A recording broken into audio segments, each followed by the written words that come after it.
Ambulance আছে আমাদের ইসলামী ছাত্র শিবির জামাত ইসলামের, 11টা অ্যাম্বুলেন্স ফ্রি সার্ভিস দিচ্ছি আমরা।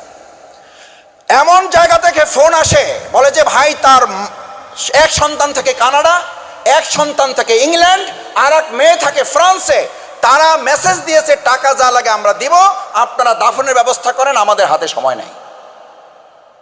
আমি নিজে সাক্ষী থেকে বলছি, আমার নিজের কানে, টাকা আমরা দিচ্ছি, আমাদের সময় নাই, দাফন করে দেন। আমরা বলছি কোথায় করবো, বলছে যেখানে পারেন করেন।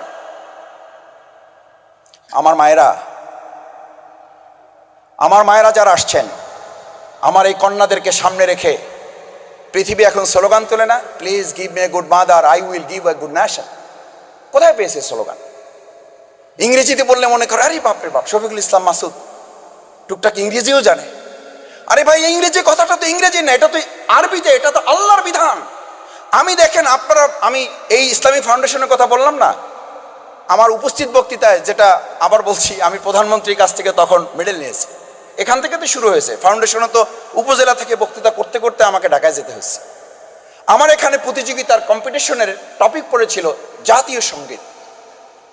আচ্ছা, আপনি কল্পনা করেন জাতীয় সঙ্গীতের সাথে আপনি কোরআন হাদিস মিলাইতে পারবেন? আমাকে দুটা তোলার সুযোগ দেয়, দুটা টপিক। প্রথম আমাকে একটা তুলতে দিল, ওইটা পড়লো রবীন্দ্রনাথ ঠাকুর, মানে কপাল ভালো হলে যা হয় আর কি। তো আমি চিন্তা করলাম রবীন্দ্রনাথ ঠাকুর এই ব্যাটারি নিয়ে কি বলবো, রাখলাম ওটা, উঠাইলাম আর একটা, পড়ছে জাতীয় সঙ্গীত, কই যাবেন। চিন্তা করলাম, মাথাটা একটু শক্ত করলাম, পায়জামা পাঞ্জাবি পরা, টুপি পরা, মাদ্রাসায় পড়ি, শক্ত করে দাঁড়াইলাম, দাঁড়াই এরকম ডায়াসটা ভালো করে ধরলাম, ধরে প্রথমে শুরুই করলাম কোরআনের আয়াত দিয়ে। যারা বিচারক ছিল তাকাইছে যে এই ছেলের কি মাথা ঠিক আছে, জাতীয় সঙ্গীত সাথে কোরআনের কি সম্পর্ক।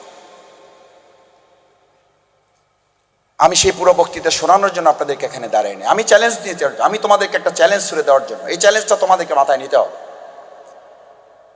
আমার এক প্রিয় ডাক্তার, যারা ডাক্তার হবা তোমাদের জন্য উন্মুক্ত। আমরা ছাত্র শিবির শুধু আজকে একটা বক্তৃতা শোনানোর জন্য তোমাদেরকে এখানে ডেকে নিয়ে আসে নাই।